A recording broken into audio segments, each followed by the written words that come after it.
tardes. Muchas gracias a los organizadores por volver a contar conmigo en esta segunda edición del Congreso Toledo Ciudad Mágica. Muchas gracias a los organizadores y muchas gracias a todos los presentes por estar aquí.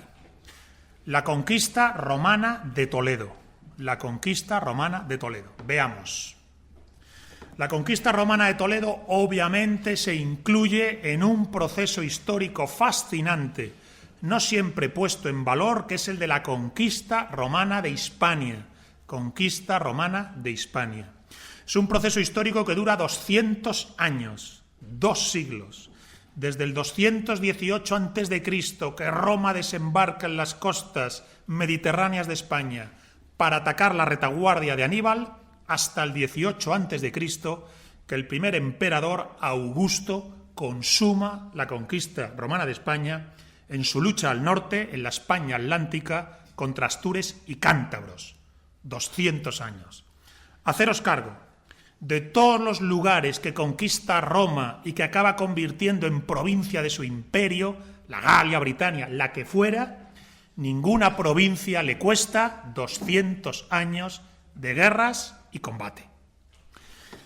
A partir de aquí, si la conquista romana de Toledo se incluye en el periodo histórico de la conquista romana de España, aquí hay que hacer, por decirlo así, algunas ubicaciones del lugar. Ubicaciones del lugar en el proceso histórico completo de nuestro país, desde que desembarca Roma en Tarraco hasta día de hoy. Mirar. Siempre digo que a priori España son 3 cosas: la España mediterránea y meridional, la España mesetaria y de interior, y la España del norte y atlántica. 3 Españas. Y en ese escenario de 3 Españas, a su vez, cuando desembarca Roma en nuestras costas, ya hay 2 Españas.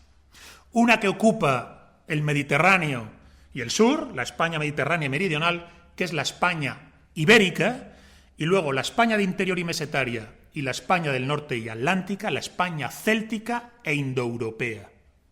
Esa España ibérica, céltica, indoeuropea, me gusta decir a veces celtas, íberos y celtíberos. Bien, esa España de celtas, íberos y celtíberos vive su etnogénesis, su proceso de formación entre la edad del bronce y la edad del hierro, en un proceso bastante amplio en la historia que podría abarcar casi del 2000 a.C. al 1000 a.C., por decirlo a muy grosso modo. Ese proceso de etnogénesis permite generar lo que podríamos llamar casi el zócalo genético de España. La España primera, celtas, íberos y celtíberos. Esta España primera de celtas, íberos y celtíberos tendrá entonces 2 zonas diferenciadas: la España ibérica en el ámbito mediterráneo y meridional, y la España céltica e indoeuropea en el interior, la meseta, la España atlántica y el norte. Ahora, esta España prerromana, a su vez formaría parte de lo que nos gusta llamar a mi compañero Daniel Gómez y a mí la España de las 3 culturas. La primera España etnogenética, la primera fundación de España, la España de las 3 culturas, celtíbera, romana y goda. Celtíbera, romana y goda. Fijaos qué largo proceso histórico para decantar España como nación histórica. Es verdad que luego viene la invasión islámica, se fragmenta el reino godo, los reinos cristianos al norte, la segunda España, la de la restauración y reconquista. Y después la tercera, la del imperio. Y luego la cuarta, la moderna, la que estamos ahora. Veremos si salimos de ella vivos. Veremos si tenemos quinta España, ¿verdad? La cuarta tiene pinta de ser decadente. En todo caso, la conquista romana de Toledo se integra en la conquista romana de España, que a su vez se integra en el primer ciclo fundacional de nuestra nación, de los que estáis aquí sentados. La España de las 3 culturas, celtíbera, romana y goda. Ahora, si este es el lugar que ocupa, ¿cuáles son los antecedentes de la conquista romana de España? Veamos. Los antecedentes tienen que ver con la Segunda Guerra Púnica. Segunda Guerra Púnica, que me vais a dejar hacer una especie de nota a pie de página, que nos tiene que obligar a hablar de tartesos. Cartagineses, que son fenicios, recordar, están vinculados al mundo fenicio. El primer reino de la historia de España es el reino de Tartesos, entre el bronce final y el primer hierro. En el sudoeste atlántico de España, Huelva, Cádiz, la población indígena recibe el influjo fenicio. Se dinamiza y genera, por decirlo así, un reino aparte, una especie de primer reino de España, el reino tartésico, que tiene elementos del sustrato neolítico y elementos indoeuropeos. Esta idea de un sustrato neolítico y una superposición o capa indoeuropea es fundamental para entender España. Los íberos son pervivencia del sustrato neolítico, la España céltica es el influjo indoeuropeo. Ahora, este reino de Tartesos, si lo traigo a colación, aunque sea nota a pie de página, lo traigo a colación porque es el punto de partida del vínculo intenso que establece el mundo fenicio con el sur de España, con la España meridional, con las costas de Málaga, Huelva y Cádiz. Y este influjo sería el antecedente, a su vez, de lo que fue la Segunda Guerra Púnica. Aunque desaparece Tartesos y luego surgen los pueblos ibéricos propiamente dichos, turdetanos, costetanos, bastetanos, edetanos, hay una primera conexión intensa entre el norte de África y las colonias fenicias, de Cartago, ¿verdad?, y ese sur de España o España meridional. A partir de aquí, ¿qué ocurre? Cartago pierde la Primera Guerra Púnica por Sicilia contra Roma, pero Amílcar Barca jura venganza. Es como de novela. Y se traslada a España, a ese territorio que los cartagineses y fenicios ya conocen, la España meridional y mediterránea, y pretende generar en España una plataforma desde la cual adquirir riqueza, fuerza, músculo militar y atacar desde ella Roma, reanudar la guerra. Amílcar murió luchando contra los íberos oretanos en la Mancha, Asdrúbal murió asesinado por un caudillo celtibérico llamado Tago, y finalmente Aníbal, hijo de Amílcar, inició la Segunda Guerra Púnica. Seguro que todo esto os suena, ¿verdad? Bien, pues esa Segunda Guerra Púnica es el origen de la presencia romana en España. Fijémonos, Aníbal pretende cruzar los Pirineos, cruzar los Alpes y atacar a Roma en su propio territorio. Roma, de una manera estratégica, astuta y decidida, no solo defiende su territorio, sino que desembarca en las costas de España para atacar la retaguardia de Aníbal. Esta batalla en España de la Segunda Guerra Púnica supone el establecimiento de Roma en las costas mediterráneas y meridionales de nuestro país. La Segunda Guerra Púnica es un proceso extendidísimo en el tiempo, dura casi 50 años, y en España se consuma con la revuelta ibera, porque los íberos primero se ponen del lado romano para sacudirse a los cartagineses, pero después luchan contra esos mismos romanos que ahora ya no se quieren ir. Es la famosa lucha de Indivil y Mandonio, dos líderes íberos de los ilegertes en la actual Lérida. Bien, en cualquier caso, la España ibera, mediterránea y meridional, el antiguo territorio ocupado por Cartago en nuestra tierra, se lo queda ahora Roma. Y Roma entonces se apodera del Levante y del sur, y lo divide en dos provincias, la ulterior y la citerior. La España ulterior sería la España meridional, básicamente Andalucía. La España citerior sería la España mediterránea levantina, básicamente las costas del Levante hasta Cataluña. Bien, la costa mediterránea y meridional española queda en manos de Roma, porque expulsa de allá a Cartago y el territorio ocupado por Cartago ahora ya está bajo la égida romana. Bien, pues esta ocupación que hace Roma de la España mediterránea y meridional es el punto de partida de la conquista romana de Toledo.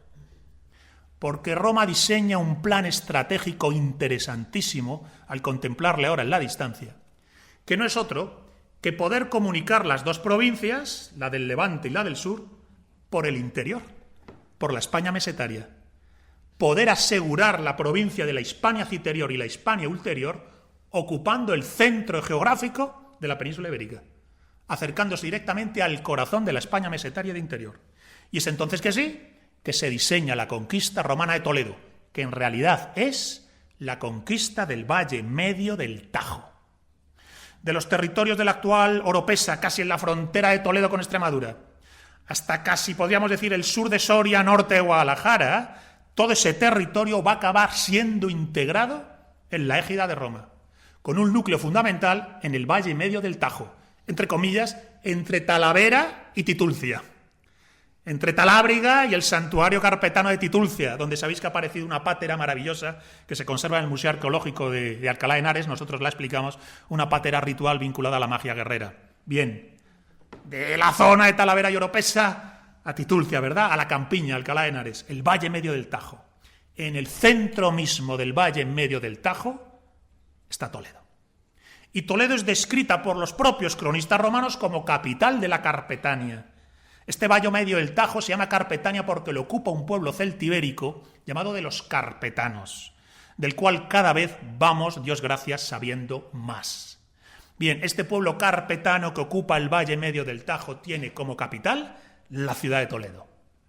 La conquista del valle medio del Tajo, que asegura unir la España mediterránea y la España meridional por el centro de España, por la España mesetaria, la conquista del valle medio del Tajo implica necesariamente tomar la ciudad de Toledo.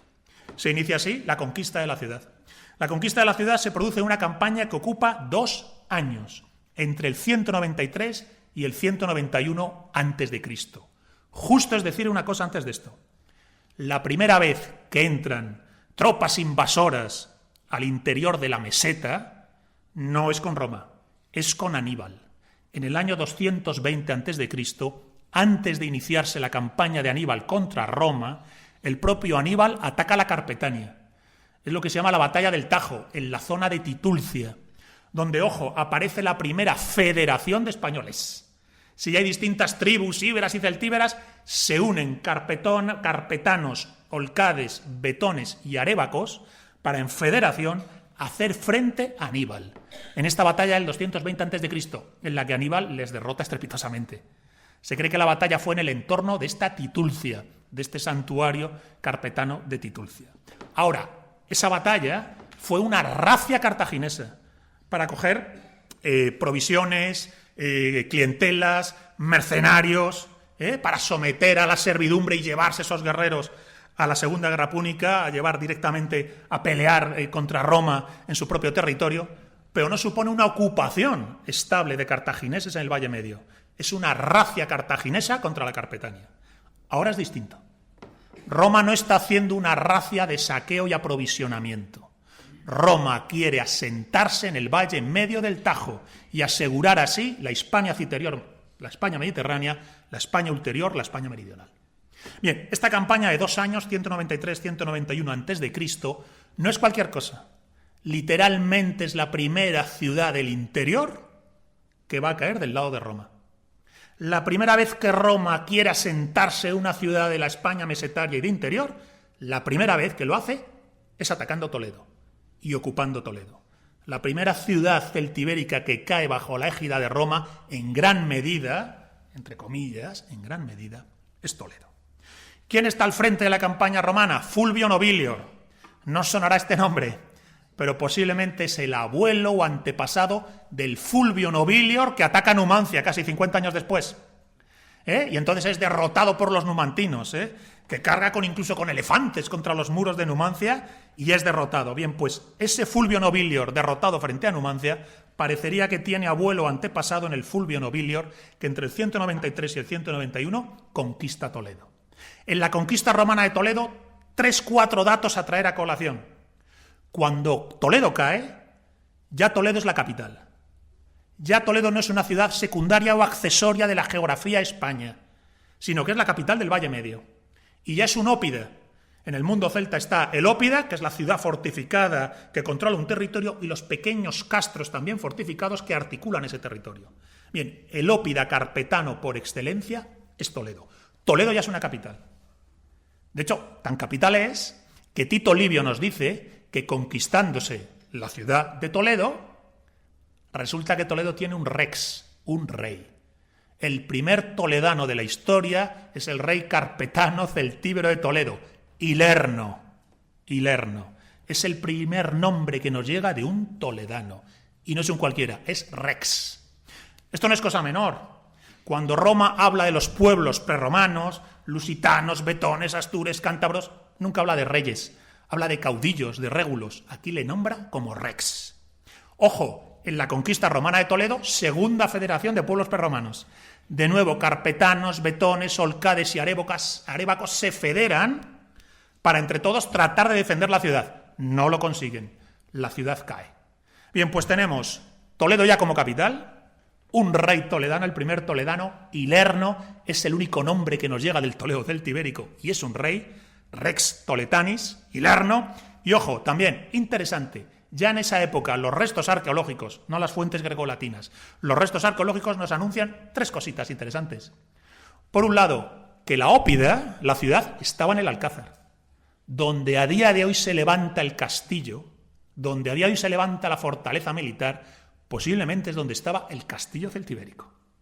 Y ojo, donde está la catedral de Santa María, levantada en torno a un manantial de aguas, la Virgen de las Aguas de Agosto, ¿verdad?, y la Virgen del Sagrario, han aparecido restos carpetanos de un santuario posiblemente vinculado a una diosa céltica de las aguas. Es decir, la geografía toledana ya tiene el castillo y el santuario. Los dos edificios fundamentales que destacan en el paisaje toledano, el Alcázar y la catedral, el castillo y el templo, ya estarían presentes en ese Toledo prerromano, el Oppidum y el santuario celtibérico. Pero es que hay más, fijaos qué interesante, es más anecdótico, pero merece la pena traerlo a colación. Se nos dice que en la campaña de conquista a Toledo, antes de caer Toledo, caen dos castros, dos pequeñas ciudades que forman parte del Ópida, Noliva y Cubisis. Noliva no sabemos dónde está, hay quien piensa que están los Llévenes. Cubisis tampoco. Pero Cubisis es la pronunciación romana de una palabra céltica que nos recuerda ¿a qué? A Covisa, el pueblo toledano que todos conocemos, ¿verdad? Es que Covisa posiblemente sea una palabra celtibérica carpetana, pero es que hay más. Toledo es una palabra céltica carpetana. Posiblemente significaba algo así como Toledum, con la desidencia celta dum, que podría significar la ciudad en alto, aunque esto no deja de ser especulativo. Lo que no es especulativo es que la palabra Toledo sería celtibérica. Del Toledo prerromano nos queda la propia palabra de Toledo y ese primer toledano, Hilerno. Bien, pues en esa campaña de 2 años, Toledo cae y ya pasa a estar incorporada como punta de lanza de la presencia de Roma en la España de interior y mesetaria. Pero sigue, porque el Valle Medio del Tajo no está del todo conquistado. En el año 186, los dos pretores, los dos gobernadores que tiene Roma en España, en la España citerior, la mediterránea, y en la España ulterior, meridional, cada una tiene un gobernador, los dos se juntan para hacer una campaña en el Valle Medio del Tajo, porque daría la impresión de que hay bolsas de población en la Carpetania que no asumen la hegemonía romana. Bien, la campaña es en el año 186, y es interesante porque van a llegar al Valle Medio del Tajo subiendo por la actual Extremadura, por la Lusitania. Allí tendrán enfrentamiento con los lusitanos, que se están poniendo del lado de los carpetanos. Los dos pretores son derrotados. Sin embargo, como buenos romanos, son capaces de reorganizarse, reagruparse, reaprovisionarse y volver a la carga. Y entonces sí derrotar a esa alianza de lusitanos y carpetanos que el año 186 habían vuelto a soliviantar el Valle Medio del Tajo. Pero todavía hay que volver. En el año 182... da la impresión de que ahora son grupos descontrolados, grupos irregulares que por su cuenta ya someten a bandidaje el Valle Medio del Tajo y se sublevan frente a la autoridad romana. Los perseguirá Fluvio Flaco en el año 182 a.C. Y finalmente, la conquista del Valle Medio del Tajo y el sometimiento de la Carpetania, de la actual Oropesa hasta la actual Titulcia, ocurre en el año 179 a.C., con Tiberio Graco, uno de los personajes más importantes de la conquista romana de Hispania. En una campaña exitosa somete cualquier atisbo de rebeldía desde el sur de la actual Soria hasta la frontera toledana con Extremadura. Todo ese largo tramo del río Tajo queda sometido. Al parecer son cientos los castros, empalizadas, grupos de rebeldes que Tiberio Graco somete y conquista. De hecho, llega a derrotar un ejército numeroso de celtíberos al sur de Soria y establece allí un primer pie en pared de Roma en la España de interior, desde el actual sur de Soria hasta la actual frontera entre Toledo y Extremadura, el Valle Medio del Tajo, ahora sí queda sometido a la hegemonía romana. Del 193 al 179 a.C., 15 años. En un proceso de 15 años, Roma se asegura un puntal en el interior. Se asegura la España de interior y mesetaria. Tanto es así que cuando Tiberio Graco firma la paz con los pueblos carpetanos, famoso aquí otro carpetano, nos han llegado 2 nombres carpetanos, Hilerno y Turro. Hilerno es el primero, al frente de Toledo, Rex. Turro es un caudillo. Dirige un castro, que no sabemos dónde está, no lo hemos podido reconocer todavía a día de hoy, que se llama Alce. Turro firma el juramento de la Devotio, se pone del lado de Tiberio Graco, porque su ciudad tenía que haber sido defendida por los arévacos no acudieron en ayuda de la ciudad, los arévacos son los celtíberos numantinos, no acudieron en ayuda de la ciudad, y entonces ¿qué pasó? Que Roma la tomó. Pero Graco respetó a los hijos del líder, a Turro.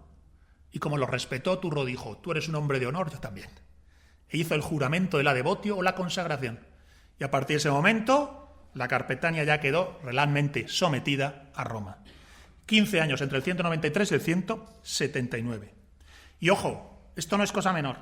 En la medida en que Toledo y el Valle Medio del Tajo quedas ya sometido a la hegemonía de Roma, literalmente se genera la que se llama, por los historiadores grecolatinos, la paz de Graco. 40 años seguidos de paz.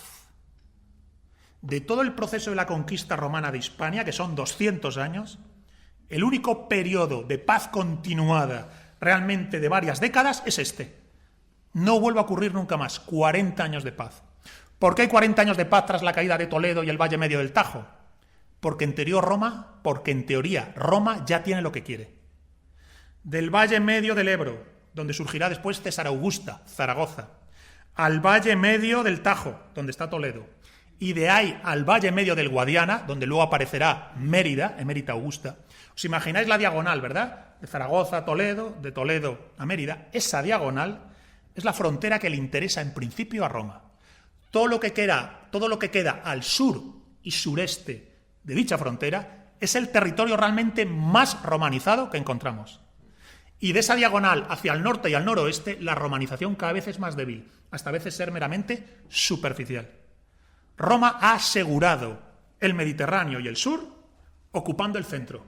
Y una vez asegurado el Mediterráneo y el sur ocupando el centro, el resto le basta con que no le dé problemas. Es interesante, de nuevo nota a pie de página, que esta diagonal que he hecho de Zaragoza a Toledo y de Toledo a Mérida, ¿cuándo se repite como frontera? En la Edad Media. Recordar, la frontera islámica básicamente es la marca superior Zaragoza, la marca media Toledo y la marca baja Mérida. Es la misma diagonal. De hecho, de esa diagonal hacia el sur y suroeste es donde se produce la mayor presencia islámica y de hecho al norte apenas hay. Esto también tiene su explicación. Si subimos de dicha diagonal hacia el norte nos encontramos con lo que se llamaba el desierto del Duero, la meseta superior, un territorio áspero al que al otro lado encima tienes las montañas del norte, ¿verdad? Bien, pues la paz de Graco dura 40 años. Y esa paz de Graco se compra a precio de la conquista romana de Toledo y del Valle Medio del Tajo. Y esa es la significación histórica de la conquista de Toledo. El aseguramiento del proyecto romano para Hispania, que en principio era el Mediterráneo y el sur. Que luego vendrá la historia ya más épica, la conquista romana, ¿verdad? La he trabajado en mi tesis doctoral. Pequeña cuña comercial, la tenéis a la entrada, me la ha traído. Los celtas, héroes y magia, la cultura guerrera de la España céltica. Bien, pues en mi tesis doctoral yo trabajo en profundidad todas estas cuestiones. Y es en este ámbito de una España céltica que lucha contra Roma que encontramos la verdadera épica, casi cinematográfica, ¿no? La guerra de Viriato, la guerra de Numancia, las guerras asturcántabras. Fijaos, la guerra de Viriato es un líder carismático luchando contra Roma. Numancia es una ciudad irreductible luchando contra Roma. Y Astures y Cántabros son el pueblo indómito en la montaña y en el bosque, utilizando la propia geografía contra Roma. Es de novela. La guerra de Viriato duró 8 años. Julio César conquista la Galia en 8. La guerra de Numancia se prolongó durante 20 años. Y las guerras asturcántabras duraron 10. Ahí es nada. En todo caso, esa es la España épica prerromana que yo no entro a desarrollar. Yo aquí ahora con lo que me quedo es lo siguiente. La conquista romana de Toledo supone la incorporación del Valle Medio del Tajo a Roma. Y la incorporación del Valle Medio del Tajo a Roma supone el afianzamiento de Roma en el sur y en el Levante. Supone asegurar el proyecto de Roma para España. Después, varias cositas. Uno, en la conquista romana de Toledo, Toledo ya es capital. No aparece como una ciudad secundaria. Aparece desde el principio como una ciudad que por su lugar geográfico es capital. Esto no es cuestión menor, De hecho, vais a ver por qué. Durante ya la época romana propiamente dicha, Toledo sufre un profundísimo proceso de romanización. La ciudad de Toledo es una ciudad profundamente romanizada. Pero, durante los siglos del imperio, ocupa un lugar secundario. Nadie nos habla de los acontecimientos que pasan en Toledo. Una vez conquistada y romanizada, parece como que se olvida. Pero vuelve en época visigoda, ¿verdad? Entran los bárbaros, los godos se quedan en la provincia romana de Hispania, fundan un reino soberano independiente y la capital lo ubican en Toledo. ¿Por qué los godos colocan la capital en Toledo? Porque el centro geográfico es el valle medio del Tajo. Y hay ahí una ciudad que tiene la orografía y la geografía defensiva y a su vez de equidistancia del territorio que quiere articular y generar el reino visigodo de Toledo. De hecho, si la España prerromana en la ciudad de Toledo tiene una ciudad más o menos llamativa, ¿verdad? Ilerno, el Valle Medio, pero después en época romana, aún muy romanizada, ocupa un lugar secundario en las fuentes, una vez sea gotizada, ya no ocupa un lugar secundario en las fuentes. Como le gusta decir a mi compañero Daniel Gómez de Aragonés, se convierte en la capital espiritual de España, desde el Tercer Concilio de Toledo. Ojo, pues si eso ocurre, es porque su ubicación geográfica y sus características propiamente de ciudad, del castillo, el santuario, el río, equidistancia norte, sur, este, oeste. Efectivamente, los romanos no se equivocaban. El valle en medio del Tajo era clave para ocupar la península ibérica. A partir de aquí, bueno, pues yo creo que para ir cerrando, que yo creo que voy bastante bien de tiempo, ¿verdad? Un segundo que lo constate. Oiga, si no he dado a grabar mi propio teléfono. Joder, madre que me parió. Menos mal que lo están grabando por ahí. Venga, qué despiste. Bueno, pues entonces, para ir cerrando, no quiero alargarme más. Lo fundamental que creo que tengo que traer a colación en esta ponencia sobre la conquista romana de Toledo es que cuando Roma conquista la ciudad, está ya planteando y generando rasgos fundamentales de la identidad toledana. La ciudad en el centro geográfico. La ciudad que controla el centro geográfico, que es el valle medio del Tajo. La ciudad que ya es capital celtibérica y que predispone por su propia orografía que algún día vuelva a ser capital, en época visigoda. La ciudad prerromana que ya tiene el castillo, la fortaleza, el alcázar, y ya tiene el santuario, vinculado a un manantial de aguas, vinculado a una diosa. Sobre ese manantial se levanta la Catedral de Santa María, que tiene un manantial de aguas milagreras, que son las de la Virgen del Sagrario. Pero es que hay más. Tenemos entonces el santuario, el castillo, la fortaleza, la ubicación geográfica, el valle medio del Tajo, la capital, potencialmente el territorio que puede ser capital, si quieres articular la península ibérica como reino soberano o como provincia. Recordar, la provincia romana de Hispania. Claro, todos estos elementos están presentes y como potencia futura en esa Toledo prerromana conquistada por Fulvio Nobilior. Y todos esos elementos acaban por materializarse. A día de hoy son rasgos distintivos de la ciudad, la catedral, el alcázar, su ubicación geográfica. E históricamente son rasgos distintivos. Es la capital del reino godo. Claro, a partir de aquí bien estaría entonces, fijémonos, que en la ciudad de Toledo no hay ni una sola calle, ninguna plaza, que se llame de Ilerno. Nos hemos olvidado de este señor. No hay nada que diga Ilerno. Una plaza, una estatua, Ilerno. Entonces, como no la hay, yo simplemente entonces diré que valga esta ponencia, esta conferencia, y valgan estas palabras en honor y recuerdo a Ilerno, primer rey de Toledo. Muchas gracias a todos. Él saquea Toledo, de hecho. En la medida en que Toledo está bajo la hegemonía de Roma y no se une a la rebelión de Viriato, tenéis que pensar que Viriato lidera un ejército lusitano, pero no solo lusitano. De hecho, hay pueblos ibéricos del sur, ciudades de la Turdetania, que se ponen del lado de Viriato. Es decir, él lidera una rebelión que tiene como cuerpo fundamental a los lusitanos, pero arrastra a betones, a carpetanos rebeldes y a íberos del sur, turdetanos, que se ponen de su lado. Pero la ciudad de Toledo no. La ciudad de Toledo no se pone del lado de Viriato y Viriato saquea, si no recuerdo mal, las cosechas y los campos alrededor de la ciudad. No, vamos a ver. En Titulcia, ese pequeño pueblecito, bueno, pues al parecer ha aparecido un santuario, sabéis que está en un escarpe rocoso, el paisaje tiene mucho de Nemetón, ¿no?, del lugar sagrado celta, y ahí en las excavaciones que se han hecho ha aparecido una pátera espectacular, un vaso libatorio con una representación terrible en el centro del monstruo que duerme, perdón, que muerde la serpiente y la serpiente se dobla y se convierte en un torques. Es una pasada, ¿no? Está en el Museo Arqueológico de Alcalá de Henares, si queréis conocerlo, venir a nuestra ruta que hacemos a Alcalá de Henares. Claro, ¿por qué no he hecho referencia al Cerro del Bú? porque aparentemente no es carpetano. El pueblo carpetano es el pueblo celtibérico ya en la Edad del Hierro, mientras que el Cerro del Bu tendría que ver con la ocupación indoeuropea en la Edad del Bronce de este territorio. El Cerro del Bu habría sido el primer Toledo, pero es una cosa muy pequeñita, como es en la Edad del Bronce, es una cosa muy pequeñita, y daría la impresión que en algún momento entre el tránsito del Bronce al Hierro, los mismos ocupadores del Bu cruzan el río y se asientan en la colina más alta de las colinas que constituyen la pequeña montañita que es Toledo. Esa colina más alta es el Alcázar. Pero es verdad que en origen el Cerro del Bu habría sido, bueno, pues el germen de la Edad del Bronce, de lo que después en la Edad del Hierro es el Toledo carpetano.